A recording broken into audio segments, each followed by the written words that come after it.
All right. Hello, everybody. Welcome to the sweet spot. It's Lenora and Sarah, and we're back. Yay! How's it going, Sarah? Good. Yeah, I mean, not a whole lot is new, except looking forward to, I feel like hope is on the horizon in terms of COVID and life starting to get back to I don't want to say normal because I think so much has changed, but I am looking forward to uh, traveling a little bit more, which you just did. You went on a trip, a girls' Yeah. trip, didn't you, a couple weeks ago?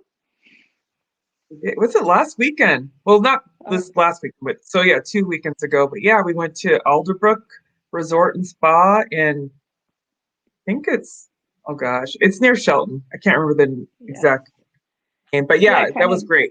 yeah. On the Hood Canal, right? Isn't Hood that where Canal, Alderbrook is? exactly. And it's been there since like 1913, and they had Um, we stayed in a cabin. There's a hotel, and then but there's these little cabins you can rent. So we had a two-bedroom cabin. It was so nice, and they have like hikes and trails and hot tub and pool, and you can rent kayaks and all that fun stuff. Yeah. And food, We was their had a restaurant open? I've heard their food there's Yeah, amazing. yeah. So we ordered the first time we did order food. It was kind of expensive, so I don't know. So the second night we just like, hey, let's just make nachos. We went to the store and Yeah, just got food. yeah. uh, and then, but they did outside. It was kind of cool outside toward like just kind of near the dock and near the water. They had this outdoor bar area, and then they had these bubbles, these clear bubble tents, Oh, yes. and they had like little nice chairs and coffee tables inside, and you could rent those by purchasing food. Okay. And so that was kind of so we kind of looked into it. It was like that'd be kind of fun. Yeah. It was like $300 or Oh, so we're like, that's okay, but it was yeah. fun.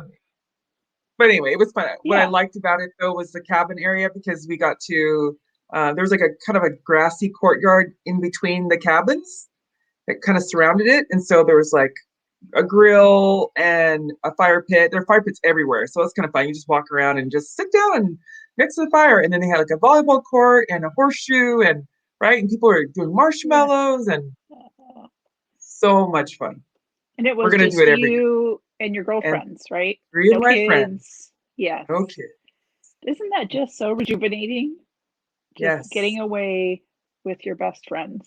It Yeah, just, I know. yeah, really Yeah. feels We played games and kind of had feels the wine. soul. Yeah, no, it was great. It was perfect. It was perfect Oh, time, and we all got along really well. And that's what we said at the end. We're like, we don't even fight. We should do this again, yeah.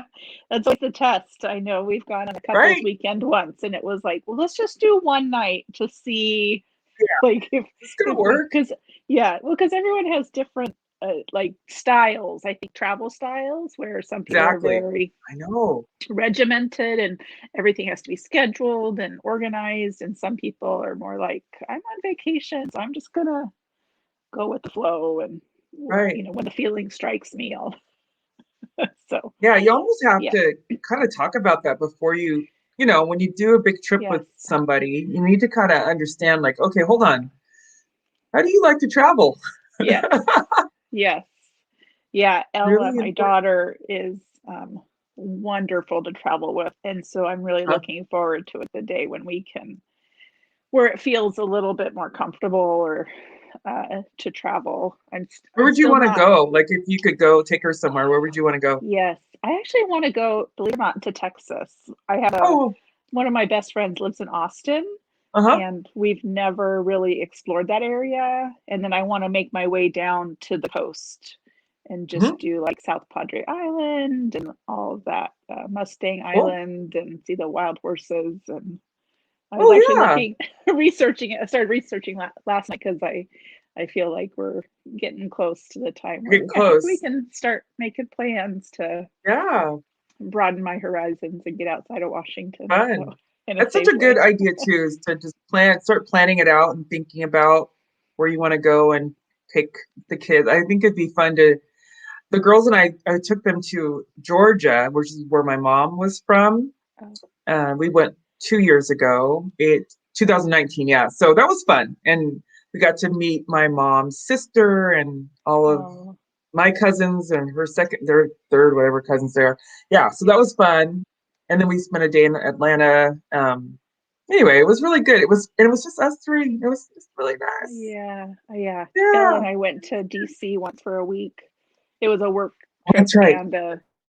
and it was, she's just so easy to travel. She's very, um, I don't know, she takes a lot of initiative and like, Mom, we can Yeah, catch this train at this time and it'll take right. us here. And then she's just very easy, like, oh, I don't care where we eat. And sure, we can do Yeah. that. And so Oh she's a yeah. good travel She's a good partner. travel buddy. Yeah. Yes, I like it. Yeah. So I'm Well, glad today we that got yeah, that we're back. And sorry, cut you no. off there. We had a Oh no, I was guest. just gonna. I think we're on the same track. Yeah. We've got Annie Severson in the green room, and she's one of our favorites. We've had her on before, and she talked about finding your inner committee and understanding those different personalities that are inside and when to bring them out. Yes. And Yes. today, Sarah, do you want to talk about like again what we're doing, our series? Yeah, Lenore and I, like I said before, we're so inspired by so many of the people that we talked to through the series. And, for both of us, this was a kind of an impromptu thing. We'd always kind of talked about our love for meeting new people and interacting with people and hearing their stories. And so the Friday Night Lives were a way to kind of start the process, but we were really inspired by people's stories, and Annie included. She had so many insights, and one of the things I really love about her is just her ability to articulate like this human experience that we're all going through. And so I'm super glad that she's back to dig a little bit deeper. We're wanting people to share these moments in time that have changed their thinking, really have really shifted their thought process or feeling about something in their life. I often talk about it as this moment where once you Mhm. know, and there's no going back, that your life going forward now is um, altered in some way, or your thinking is altered about something. And it could be about family or your friends or politics or religion or, race. There's so many things that can that we think about and contribute to our this human experience. So I'm excited to hear Annie's kind of story and Yeah, a moment in her life that I shifted her know. thinking. Yeah, and I don't know what it is either. So I know. I don't. I know we're gonna be surprised. This is how we roll. We're just like, yeah, let's just do this. So Annie, let's bring her in. I know. Hello, Annie. Hi. How are you? I'm doing Yay! good. It's so funny you said I don't know what story she's gonna share, and I halfway don't know either. I was thinking about it and I was like, oh my gosh, but I did pinpoint a moment. So Yeah.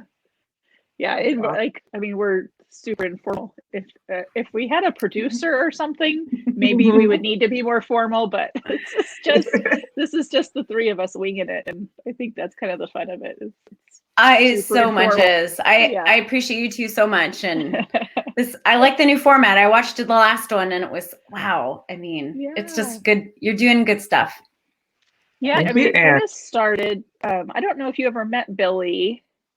She I used to work for the state. didn't. Okay. I didn't. I got introduced through like we're LinkedIn buddies, and so I got introduced that way. But that's it. So Yeah, Lenora asked this really profound question when we were talking with them, and I don't remember exactly how you worded it, Lenora, but she asked us all to recall, was it an event or a time?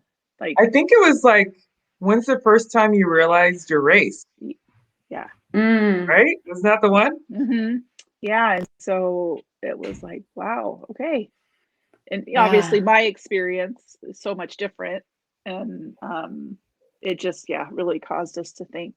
And that's where I Mm-hmm. like, yeah, I recalled the moment, and I was like, yeah, that was a moment where I couldn't go back. this epiphany, Yeah. this realization of like, wow, like, yeah, Billy's experience and Lenora's experience, or in my experience, wow, so different. So and they're different, powerful. exactly. Yeah, exactly. Like, oh my gosh. Mhm. Yeah, in this rush of emotions, I think so. I think I might have shared, some shame, embarrassment, fear, this really deep vulnerability around like, wow, okay, I've really got to do some work around this, and Mm. so and lean into it, hopefully. But yeah, so we don't have to do anything now. Not to put any pressure on you or put you on the Yeah, it spot, doesn't but have to be yeah, deep or anything. yeah. But yeah, so anyway, we want you to update us. If you're comfortable sharing, what's new with you? Yeah. What's new with me or the Yeah. story? They're Oh. tied together, actually. Hey, you go. Okay. Ooh. Yeah. That's a long string, just like my cord that I like grabbed with my I'm professional, I swear. No, never mind that word actually.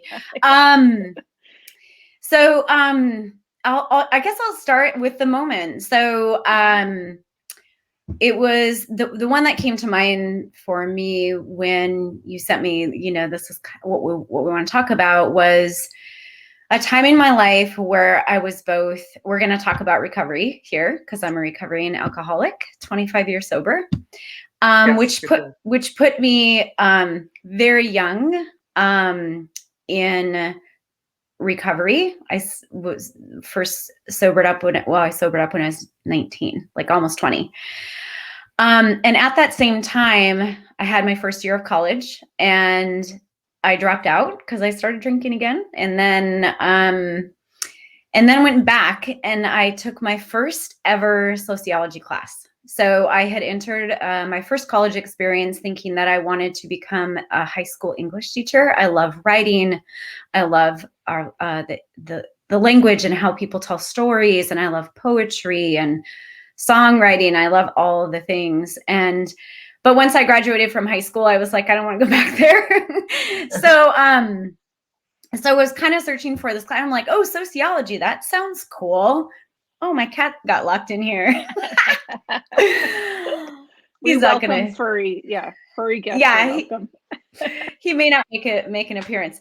And so I was sitting in this sociology class and I love learning. I'm a lifelong learner. And it was this moment, I don't know if we were reading exactly what we were reading about, but it's the first real moment that I understood how I was a product of my own upbringing and the culture that I grew up within, my own like socioeconomic place or rank.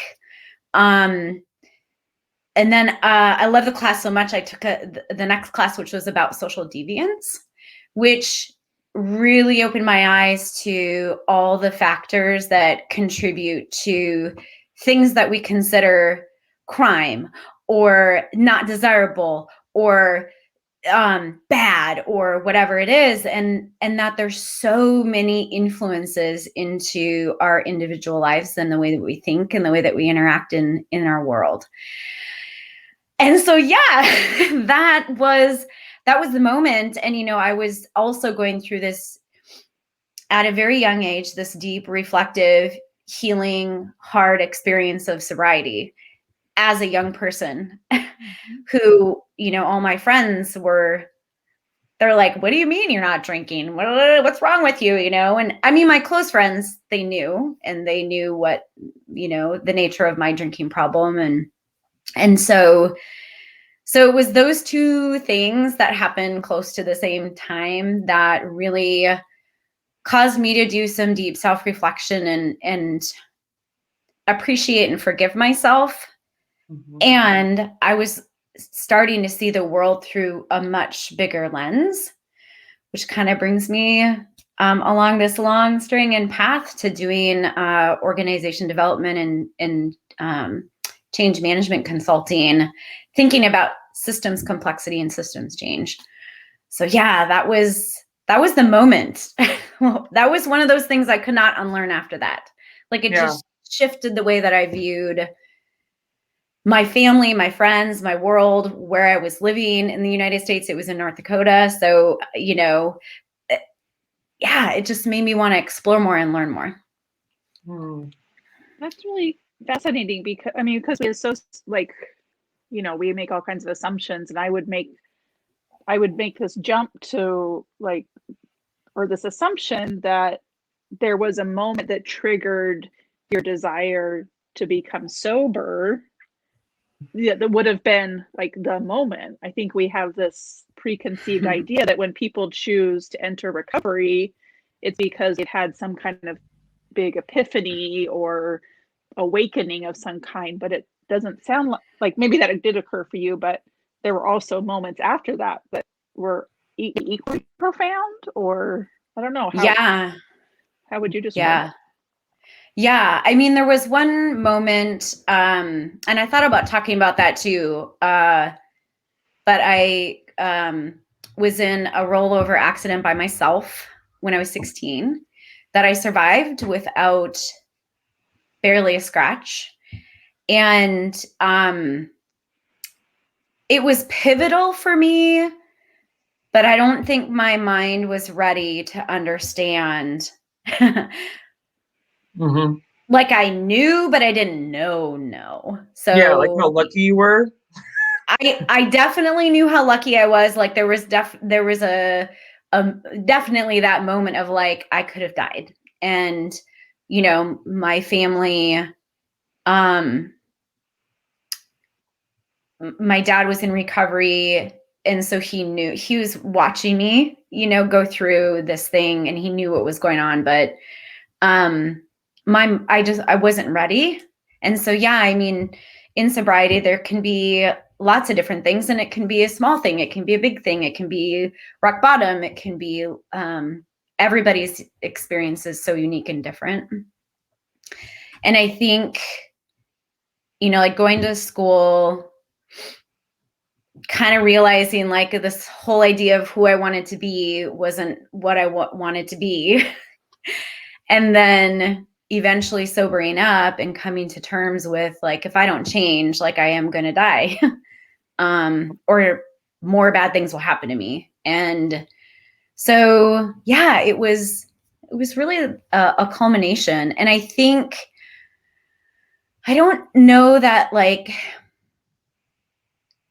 that understanding on a bigger level of how we come to be in this world was necessarily tied to like my sobriety. It was just interesting that they were happening at the same time.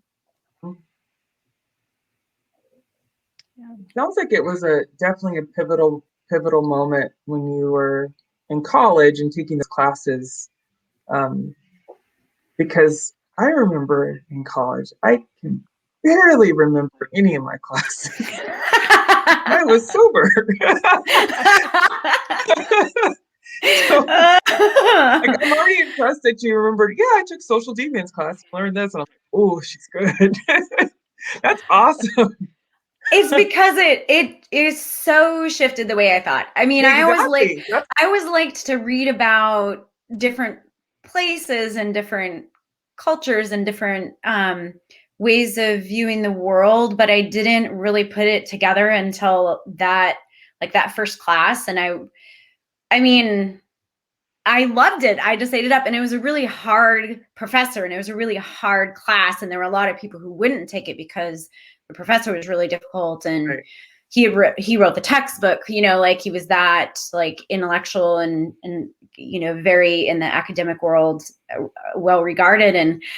But I was like, I sat in the front, and I was like, I mean, I just remember burning through pages and pages of notes, and it brought together this maybe general intuition about how I showed up in the world and what my role might be in the world, and gave it a different language and a different lens to look through. And I'm so fascinated ever since. It's just been a thing, and just any of the social sciences, like an anthropology class that I took Yes. Was super influential too. And that was more recent because I didn't finish college the first try. And I went back, gosh, it was back in 2012.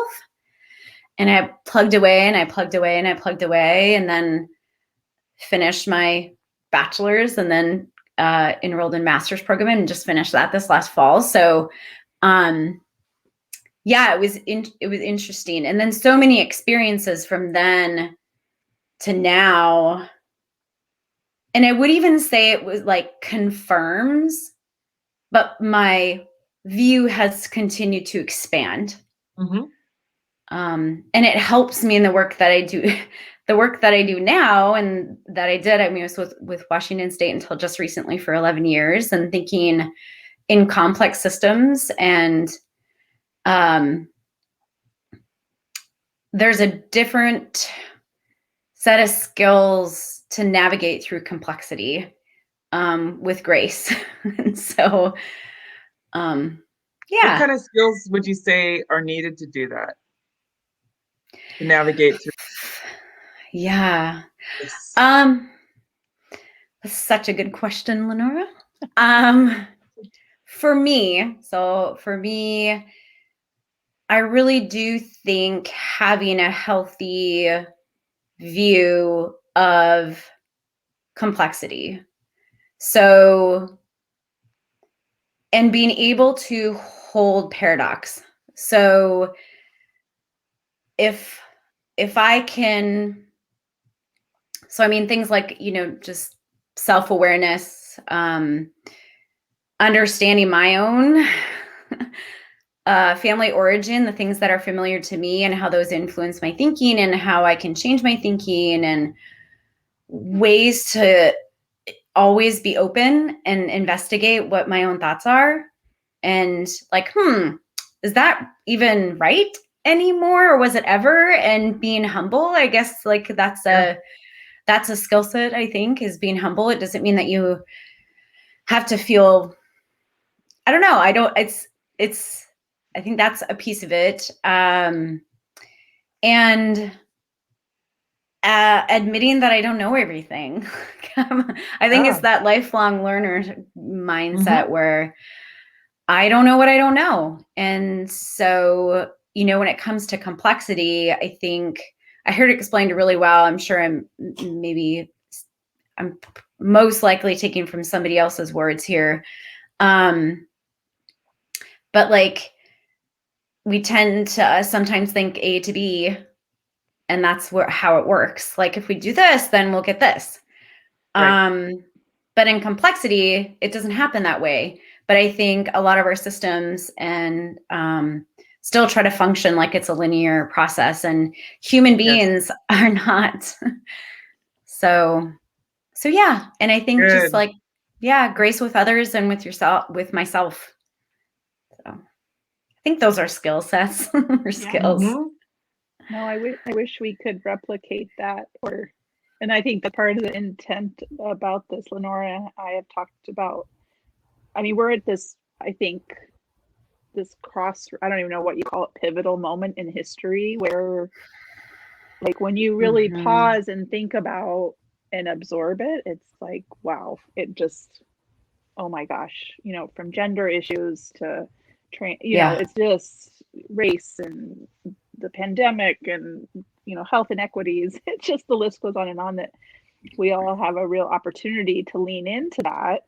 And, just how, like you're saying, having grace with ourselves, but then also with each other as we navigate this, and that we learn. I mean, that's my big wish, is that we learn and grow from this last year, this experience. When you said, when you were talking just about, Annie, about how we are real linear people and thinkers, how we just think, oh, it's A, and so then it's B, right? And it's and life isn't like that at all. And it reminded me, I'm just gonna go there, but it reminded me of like what I've heard people say to me, and I've heard them say around me, is like, well, there's no systemic racism. We had a Black president. so it's like this A to B, like, oh, there was slavery, but then we had a president. So we're all good now, right? It's like, no, so no, we're just beginning. Sorry. Yeah. And it's so much more complex than that. And it's just not an A to B thing. It's like, oh, it's A and then, oh, let's get to Z. And then it's like, and Right. it's just so much more complex. And we all need to do our part and do our work. And Hmm. anyway, so it just reminded me of that. Like you're right. The systems are very complex and they take time, and it Hmm. took time to build it, and it takes time to dismantle it. And yeah, anyway, thank you for saying that. Yeah. Yeah, and it's that paradox thing too, where it's like you can have a Black president and we still live in a racist nation. So Yeah, right. how Yeah. do we navigate and begin to understand and become a part of the interplay in those different things that seem opposing, really? But they do exist in the same space, and there's so many things that exist in the same space at the same time that aren't that are. I mean, it's a part of our human experience, I think. And the social sciences, and when you think about, especially when we think about social systems and the complexity, and then family systems and the complexity, and but that complexity has always been there. And sometimes, it's like, oh, well, we don't even want to tackle this because it's so complex. And it's like, Yeah. everything's complex. Like Exactly. a It's strand work. of hair in your head's complex. Like and it's not. And I have learned to choose to appreciate the complexity because it's what makes us human. And there are ways to shift, and it can happen, and it does happen. And yeah, so it's I don't know what to say next after that. It's like, the more we look at how complex it is, the less we're engaging in it. Maybe is what I'm trying to say. Yeah, because we're scared. Yes, Mhm. I think of chaos. Well, when you're describing this complexity, I get this feeling of like, oh my gosh, that feels so chaotic. And so, Yeah. I just like, oh, I don't want to look at it. I just want to deny it because it can feel overwhelming. But the realization, because that is the reality. Humans are complex. And then when you add another human with another human, and it just exponentially gets more and more complex. Yeah. And there's no way around it except to lean into the chaos and just embrace it. And lots of deep I breaths and know lots we of need a breath support. together. Yeah, And it's just like, wow. Yes, this is the paradox of, yes, this is hard and uncomfortable, but it's necessary. And it's the reality that the work needs to be done. yeah. Oh, my cat's chiming in. I think he Oh, wants to get out, yay. but I'm not. He's going to have to just chill out. I would pick him up, but he doesn't like to be held. So that could be a Oh, mess on camera. He is really huge. I could grab. Do you want to come say oh, hi? We'll go. Oh my God. Oh yeah, he's big. oh, he is. Andy, how much does he weigh? How big is he? 20 pounds. He's 20 huge. pounds. What's his name? Roshi. What's her name? Roshi. No, his Oh, name is Oh, Roshi. Yeah. okay. Yeah, Roshi. my boyfriend named him. It's perfect too, because he is like a Zen. Oh, Yeah. yes. So Very even nice. kitties are part of our little Yes. complexity too. So, Yes. so Annie, so you've got a new job now, and you're a consultant doing Yeah. organization change management, and I'm Org sure, yeah, development. development. Yeah, Mhm. right. And so I would imagine that you're going into companies and organizations that have complex systems, and Yeah. you're helping them try to make sense of things as changes continues to happen. So what are some of your, Hmm. Yeah, what are your bags of tricks? I mean, I know you said, you stay humble and you keep learning um and you're self-aware, but what are some things that you do? Like what else do you grab when you go into these conversations, try Hmm. to like unpack Oh complex my things? God. The number one thing is that I really trust in other people's gifts and insights and experiences in their own stories. So anything that I can do or tools that I can use to create a space where people are able to and willing and want to share that, I think incredible things can happen. And I have Mhm. seen it happen. And um and I think the tenacity is kind of what I want to say, but it's more like persistence, um, to keep going and keep asking more questions and being open and being curious. And then I'm always really keenly aware that um, any intervention that I do, whether it's a question or it's an exercise, influences the room. And everybody does that Mhm. too. So somebody could ask, you know, a really great question, or somebody could give some really great insights, and then it just shifts the conversation in a way that you Yep. didn't expect. Um, and I think one of the things that I practice a lot is not bringing my crap into the room. And so as a practitioner, I think that's a really important thing. Tools like my go-to, I frequently use liberating structures, just simple exercises that are really meant to, it's liberating. So how do we get Right. everybody engaged? Whether you're an extrovert or introvert, or you feel some sort of way about something, or you're the leader and you're supposed to have all the answers, but it's like, I mean, to me, it's like making like a rough sea calm so that it's even. It's like everybody has equal voice. Appreciative inquiry, strength-based practices, and ultimately I really think a lot about who's going to be here. A little bit of background. What is it that we're really trying to get to? And maybe it's not solving, because you don't have to solve everything in every single meeting, but how do we get to that deeper dialogue that can really push us in that direction where everybody maybe wants to go or knows to go, but have never been given the opportunity to be like, Yeah. let's do this. Yeah, to We can talk do about this. it and to unpack it. Yeah.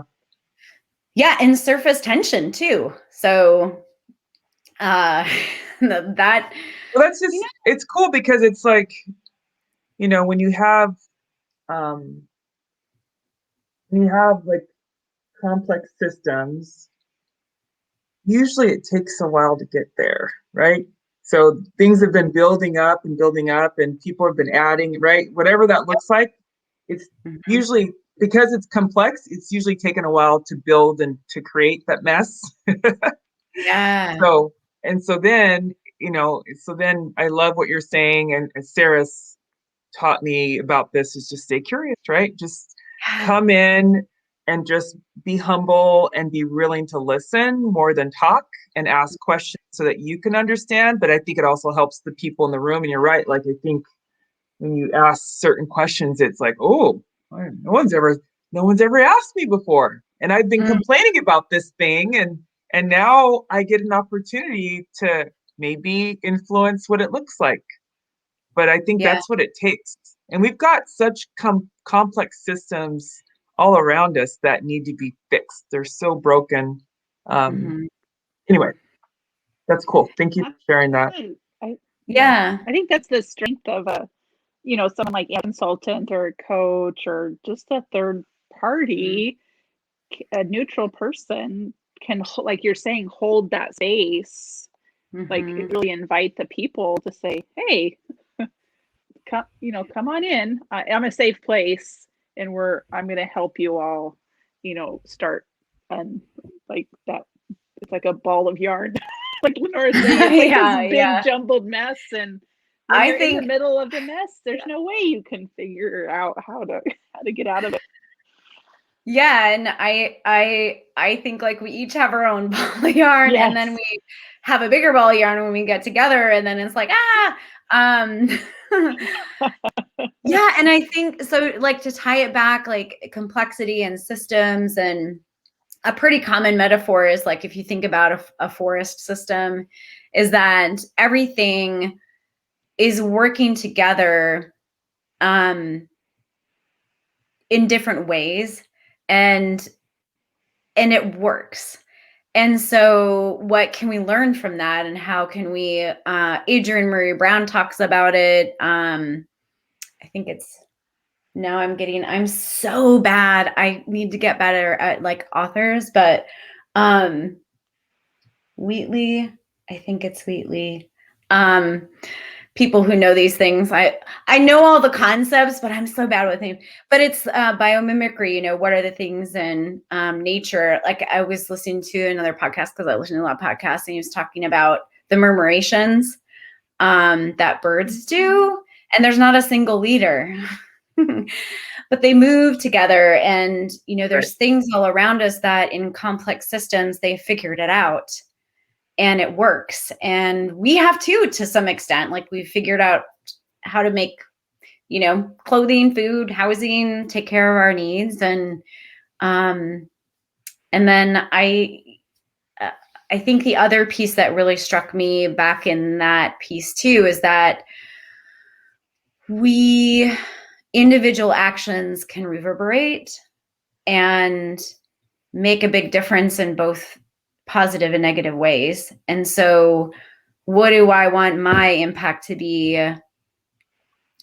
And how can I care for the community with which I live in, which then expands to the state, to the nation, to the world, and that we are connected, and all these systems and this complexity is all connected.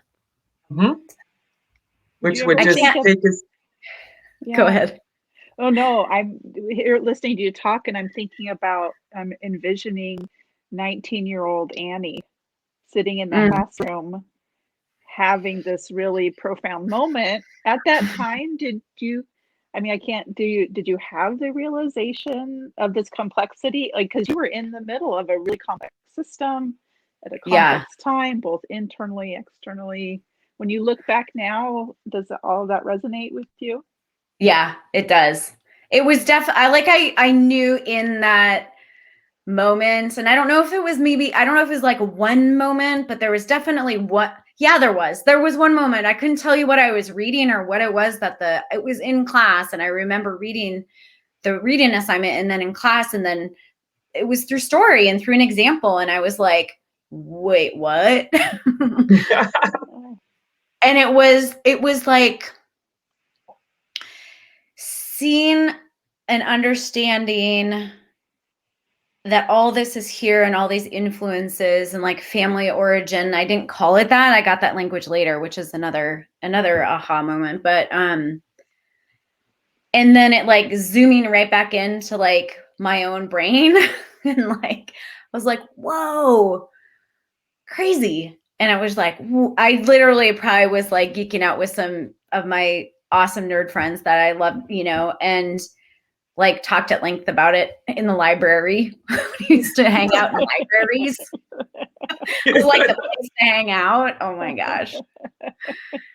It's like the fog for a moment, or the chaos lifted for a moment. And allow this real clarity for you.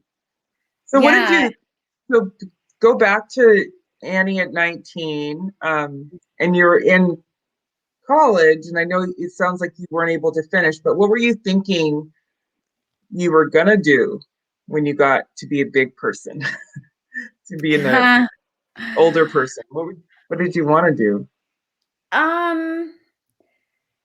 Help others. I think And that's a part of the sobriety community that I, sobered up with too, is service. And I think for me, there were a lot of times where, because I was so young and I hadn't had a lot of lived experience, and I felt like I didn't have anything to offer. And I think that's something I still struggle with too, even though I have more life experience. But it's just like putting it out there. And if it doesn't make sense or land, oh well. I mean, it's like, oh hey, tried, because I admire the courageousness of others to put themselves out there. And the work that actually all of us kind of do is bearing witness to others doing that, and how amazing that is, even if they're shaking and their voices shaking and they're sweating and they're nervous. And but that speaking out part and just bringing your own gifts into this world, because we all have them. You all have them. Yep. You're the only you. Exactly. Yeah. I wish Thank you. everyone, ever could just hear that and internalize that. Exactly. No We're matter all where you special. are, in your journey, if you're 19 or 16 and trying to get sober, or you're 69 or 70 and trying, wherever you are, it's possible. Yeah. And I think that sense of community, we're talking about complexity, and then there's also the sense of community and the connection that we have to other people and our families, and where we live and work. And when we travel, you kicked us off talking about being able to travel again and being immersed in other cultures and other ways of speaking and thinking and interacting. And it's really an amazing thing, us humans. Yes. And within that complexity, I think there is. I think that was maybe one of the things I picked up around that time too, was really taking time to acknowledge that there are so many beautiful things, and that life isn't just a pile of crap, and I'm not just a pile of crap, and everything. There are things that sustain us. And I didn't have a lot of money. I didn't have a lot of means. I didn't have, sobering up, you lose a lot of friends. I mean, who I thought were my friends, there's almost this like minimizing and then expanding. So all that, it's, I'm so thankful for it all. It was freaking hard. And some days it still really is, but, I lean on my community a lot, my circle, and you two, and so many other amazing people that I'm just so blessed to know. Well, I just loved it. I don't even know a good way to close out or to transition. I just want to like sit with us and just never have it end, in a way, to just keep thinking and So Annie, talking. I could talk to you forever. Can you share with us one of your favorite podcasts as we close out? Like, what's a good one that you're gosh. I'm going to share two. Okay, because they every time there's a new episode. So Brave New Work. Okay, what's that one about? By The Ready. It's I'm trying to remember their tagline. It's about organizational development and organizational psychology, and so many different. I mean, it's so good. I just geek out on it every single time. I listen to every single episode. And then the other one, my boyfriend actually turned me on to call, and it's called "You Are Not So Smart." Oh, yes. And I just listened to the most recent episode, and it was about Transcendence, which is a new book by this really amazing psychologist. And he takes a look at Maslow's hierarchy of needs. And I shouldn't talk about it, because you should just go listen to the podcast. But spoiler alert, right now. spoiler alert, it was never intended to be a triangle. Okay, interesting. I hope I don't get in trouble for no. No. It's so good. Listen to them I love both. podcasts. I'm always interested. You are super intelligent. I my favorite lately, my favorite well, I have two that I love. So I love the Daily New York Times podcast. I Yeah, listen to that I every have day. I that one. love it. I cannot wait. That's my favorite one. I listen every morning. And then my other one, it only comes out once a week, but it's called Hide and Seek. It's a true crime. I Ooh. love it. Yes.